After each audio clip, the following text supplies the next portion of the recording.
And may I continue with the tax information, because this is something that you might want to know. I just wanted to know. We do. Yeah, We do, if you and do we pay get paid taxes. for what you do. Yes, sir, and we do declare our taxes. In fact, we pay taxes twice.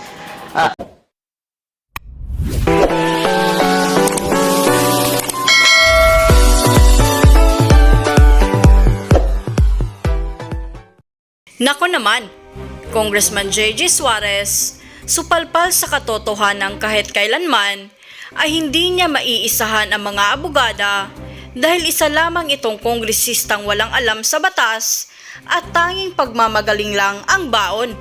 Pero bago ang lahat, kung di pa kayo nakasubscribe sa aking channel, please do subscribe para mas updated kayo sa mga susunod kong mga videos. Tiklop nga si Congressman J.J. Suarez sa katalinuhang taglay ni Attorney Trixie Cruz Angeles. Matatanda ang pilit itong iniipit ng kongresista, ngunit hindi ito nagtagumpay, lalo pat alam na alam ng abogada ang batas at hindi ito kayang patumbahin ng isang kongresista lang. Comsec, can you just post a photo? I just wanted to get clarification on this. Yeah, can you zoom into the photo? Yeah. Can I address my questions to Miss Trixie Angeles Cruz? Is she present? Oh, there. Okay, ma'am. Baliktad po, Yeah. Mr. Chair. It's Trixie Cruz Angeles. Huh? Trixie Cruz Angeles, sir. Oh, okay. Trixie Cruz Angeles. Okay. Familiar po ba kayo sa National Radio and Television Administration or NRTA ng China? Yes. Yes. Okay. And you are fully aware that they do conduct training programs for media practitioners mula sa iba't ibang bansa? Yes. At dito po sa larawan, pwede niyo po ba ibahagi sa komitiba kung sino-sino po ang nandito sa larawan? Medyo malabo po, malayo po yung, kung maaari pong lakihan para makita ko. Okay. Yeah. Yan, malinaw na. Hindi, kasi dito malinaw. Pwede lumapit na siya. Pwede naman po kayo lumapit dito, Miss Angeles.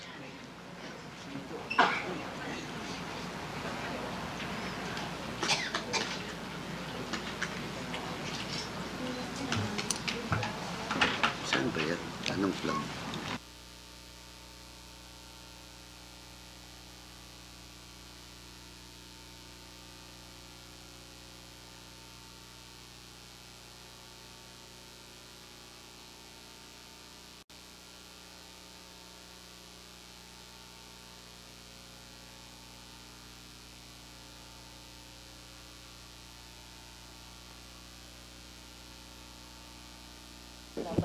I can name some of them. Hindi ko na po maalala yung pangalan ng iba kasi it's been some time at hindi po kami magkakakilala lahat nung pumunta kami. So ang naaalala ko lang iyan si Miss Pia Morato, who was speaking for the group. She's in front. Tuturo ko ba? Yes, please. Yes, please.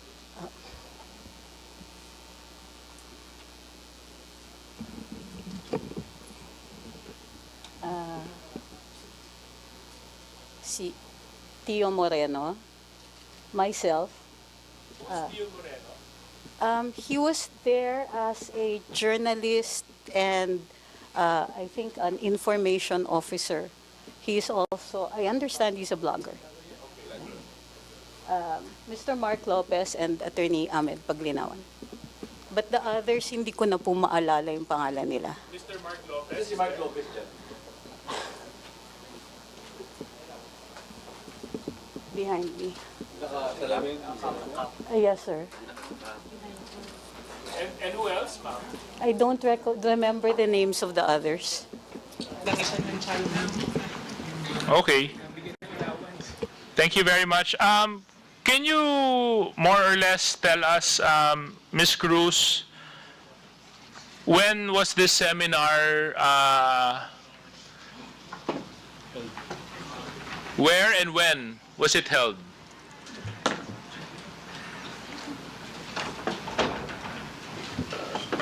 In China, on May 23rd to June 5th, 2023. So 2023. Yes, sir. So again, what dates?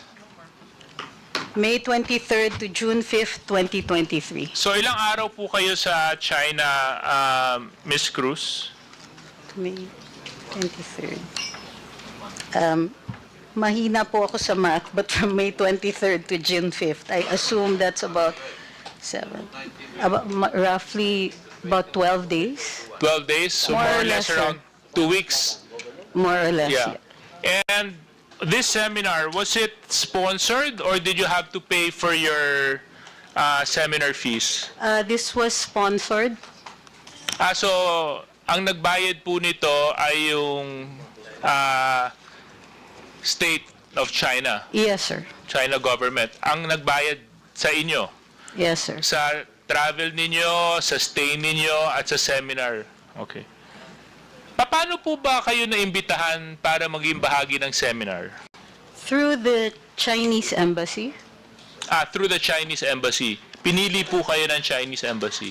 They conduct these regularly, I understand. There are others who are also invited from the mainstream media. Pero hindi po kami magkasabay that time. So, I understand that this is conducted regularly. I think yearly. I'm not sure though. So it is a state-funded program by China where they invite media practitioners such as yourself. Am I correct? I think this is one of those times where they've invited vloggers. Okay, vloggers, yes. And can you more or less share with us what was the nature of the seminar? Oh, they introduced new techniques in social media, such as short-form social media, how to take them. A lot of them were technical, emerging issues, but they also gave a background on China. And I'm sorry, that's all that I can recall. Okay. So, more or less, kulang-kulang isang linggo po kayo doon, no? Maayos Dalawa naman po ang Kulang-kulang ng 2 linggo. Kulang-kulang na 2 linggo, sorry. Maayos naman po ang pagtrato sa inyo ng bansang China habang nandun kayo. Maganda yung hotel, maganda yung Hindi accommodations. po siya hotel. Oh, it wasn't a hotel. Hindi po hotel, dorm po. Dorm. Okay. So was this the first time that your group participated in such a seminar? I don't know about your group, sir. Oh, sorry. I mean the group that you were with. Ngayon ko lang po sila nakasabay. So you've been Ilan? there before. Yes, sir. There is a cultural exchange agreement between China and the Philippines since 1970s. Okay. I was in Xi'an for an archaeological seminar, part of our cultural exchange agreement because I'm an archaeologist. So, si Mr. Mark Lopez, kayo po ay naging bahagi din ng seminar, tama? Oo. Naka-ilang bisita na po kayo o naka-ilang seminar na po kayo dito sa state-funded activity ng China? Sir, yan lang po yung na-attendan ko po. Again? Yan lang po ang na-attendan ko. Ito lang po yung nadaluhan ninyo? Okay. Yes, sir. Sir, pa-correct lang po. Yung punta ko sa Xi'an was a conference Yeah. on okay. cultural property. Would you think that the seminar that you attended affected your perspective or the work that you do? Ako po o si Mr. Mark Lopez? Kayo Myself? po, Miss Cruz. Kasi yun naman No. po yung layunin ng mga seminars, di ba? Para mas palawakin ang inyong pag-unawa, mas pagalingin kayo sa trabaho na ginagampanan ninyo. So sa Pagdating palagay niyo po ba nakatulong ang mga seminars na ito sa trabahong ginagampanan ninyo? abogado po ako at ang isang dalubhasa, I think, sa cultural conservation. So yung seminar, it includes a history of China, which also includes an understanding of the area. Matagal ko na pong napag-aralan yon. So medyo yung iba doon ulit na. Pero ang bago ay yung short form, yung pagturo nila ng short form type of video, which is a technical, parang technical na seminar yon, na tinuturuan kung paano gumamit ng ibang mga platforms at yung pagturo ng appreciation ng short form. Ang short form po, yun po yung mga reels, yung mga TikTok, at saka yung 1-minute videos ng YouTube. Okay. At I'm sure yung na-gain ninyo at napakinabangan po ninyong additional knowledge is the same with those of those other participants in the seminar. Am I true to understand that, Mr. Lopez? Am I correct to understand that? Mr. Chair, yung akin pong takeaway dun po sa seminar na yun is that it's just an appreciation po of how China media works. Okay. And from the other participants in today's hearing, were there other individuals there? Kayo po. Okay. Hindi ko po kasi kayo nakilala sa litrato. Sino po kayo? Have you taken your oath?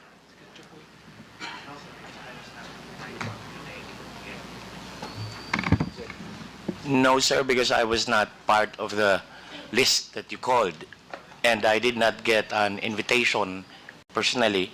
But I came here because I was issued a show cause order for the past hearing that I could not attend because I was in Davao City, in Tagum City, and I came here just to submit that and be with my partner. My partner is Attorney Trixie Cruz Angeles.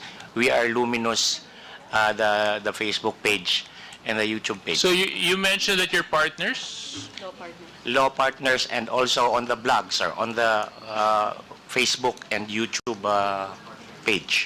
So abogado po kayo? Yes, sir. Okay. So kayo po ay nandun din po sa seminar? Yes, sir. Okay. Ano pong pangalan nila? Ahmed Paglinawan. Okay. Thank you very much. So anyway, that's all I have to ask, Mr. Chair. No? So thank you very much. At least inamin po ng ating resource persons na nakinabang po sila doon sa state-sponsored seminar. Mas naintindihan nila yung paggamit ng mga reels, ng mga threads, ng mga short videos. Ang pakiusap ko lang, sana itong dagdag kakayahan na naibahagi po nila sa inyo ay magamit nyo po para sa kapakinabangan ng bansang Pilipinas. Maraming salamat. No? Thank you. The next interpolator will be Representative Sia Jong. You have the floor. Thank you, Mr. Chairman. Bismillahirrahmanirrahim. Assalamualaikum warahmatullahi ta'ala wa barakatuh. Magandang hapon po sa ating lahat. Mr. Chair, I'd just like to know, are we still joined by NBI? Is NBI here? NBI? Thank you. Mr. Chair, I just want to know the current state of our laws regulating the spread of fake news, because there have been a lot of discussions earlier regarding the fake news and misinformation and disinformation. I just want to know what are the laws that have been implemented insofar as countering the proliferation of malinformation, disinformation, and if there are gaps within, there are gaps in the implementation of our laws, or if there be sort of short-handed pagdating doon sa pag-implementa ng batas, or if there's really a need to probably, Mr. Chair, to introduce some measures so that we can close the gaps. I'm sure, and based on the previous hearings, Mr. Chair, I understand that medyo this is a new frontier. I think this is a new area of concern, itong online. That there has to be some sort of an additional measures or mechanism to regulate, anything, or regulate the social media. Mukhang yun ang hindi pa natin nabubigyan ng pansin. So gusto ko lang po malaman from the NBI, and partially these questions have already been answered or been asked, I think, last hearing to the NBI, but just want to go back to some few salient features that we want to find out from NBI on how they deal with misinformation, disinformation. So gusto ko lang po malaman, when it comes to investigating cyber crimes, is NBI the lead agency, or do you have other agencies involved in that? Yeah, good afternoon, Mr. Chair. I am Special Investigator Anthony Alfred Vita from the Technical Intelligence Division of the NBI. My chief, Sir Attorney Raimundo, had to go to the Supreme Court for another engagement. Aside from the NBI, sir, the PNP, we also coordinate with the PNP Anti-Cybercrime Group and also the DICT and the NTC. So which agency is the lead agency when it comes to investigating cyber crimes, filing for the necessary charges? Is it the NBI? Halimbawa, kung ako'y biktima ako ng isang fake news, no? Kung magpapa-investigate ako, magpa-file ako, sa NBI ba ako pupunta or pwede ako pumunta sa ibang agencies? Yes, po. NBI lang ba may primary mandate to investigate? Mr. Chair, you can also go to, complainants can also go to the Philippine National Police. With the NBI, they can file their complaint with our Cybercrime Division. So when it comes to investigation, it's the NBI. The NBI is the lead agency, no? Am I correct? We have, it is one of our primary jurisdictions, Mr. Chair. Our director is the vice chair also of the CICC. When it involves cybercrime bites, information that is proliferated online, I'm asking if is NBI the lead agency kasi para po klaro na hindi gusto ko lang po malaman walang overlapping of mandates dito ng may agency. That's why I'm asking you straight a question. Is the NBI the lead agency when it comes to investigating cyber crimes? We coordinate with the ACG, sir. Yes. Okay, sige.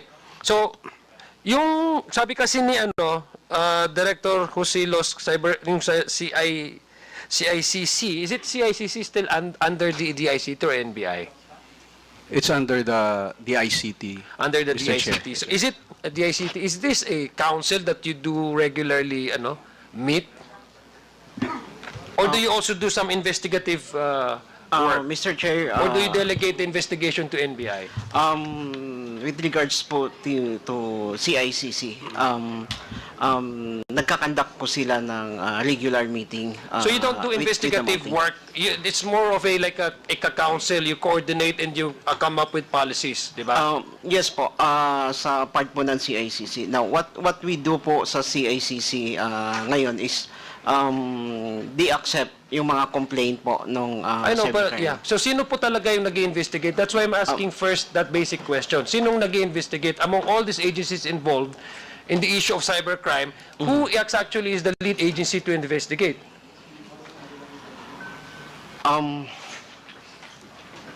For now po kasi ganito ang nagiging situations. CICC accept complaints about cybercrime. Then ang ginagawa po nila, they collect all the informations pertaining po doon sa complaint. And then ini-endorse po nila sa PNP ECG. Ano po? PNP Anti-Cybercrime Group po. Doon nila ini-endorse. There are some cases naman po ini-endorse din doon sa NBI. Okay, sige. So ibig sabihin, agencies can be investigated, or a case can be investigated simultaneously by different agencies? Parang ganun po. There are cases po na dinidiretso na sa PNP or sa NBI. Okay. May cases naman po na dinadaan din sa CICC. Okay, sige. Okay. So, gusto ko lang balikan kung NBI, if I may, Mr. Chair. Ano po yung mga karaniwang mga iniimbestigan nyo covering cybercrime? Included ba ito yung mga fake news or misinformation na sinasabi? Is it itong mga fake news na pinag-uusapan natin, can they already be considered as a cybercrime, or unless there's really a charges filed for a certain individual for it to become a crime? Mr. Chair, we are with the Technical Intelligence Division. Yeah, sino? Yes, sir. Mr. Chair, yung regular attendee kasi si Attorney Ang Luben of Cybercrime is in the field right now. So, hindi po kami... Pero this is just a Intelligence po. regular guidelines on how you do investigation. I'm just asking you the policy of NBI. Can say, for example, itong mga sinasabi nating fake news, can that also be qualified or categorized under a crime, and cybercrime, for example, and can already be investigated? Yun lang gusto ko malaman. In some cases, Mr. Chair, yes. Like, for example, it's, let's say, cyber libel. It can be investigated by our cybercrime. Yeah, but if there's, division. for example, there's no actual charges that has been filed. Kanina nakita niyo po yung ano, no, yung mga pinapakita nila ng mga short videos sa TikTok na wala naman actual na nag-investigate, but we know that the implication of that really is, if not being handled, civil unrest, the very least, disturbance in the streets, di ba? So, for example, there's no actual person that has filed, or even the agency concerned has not filed the case. Can you do then some investigation without even an actual file? Can that be considered as a cybercrime? Categorized cyber, even if without a filing of a certain specific charges? Mr. Chair, usually there's a complainant to start off the Ibig sabihin, investigation. there's no preventive measure for the NBI to determine whether such videos that come out and online is criminal in nature or not.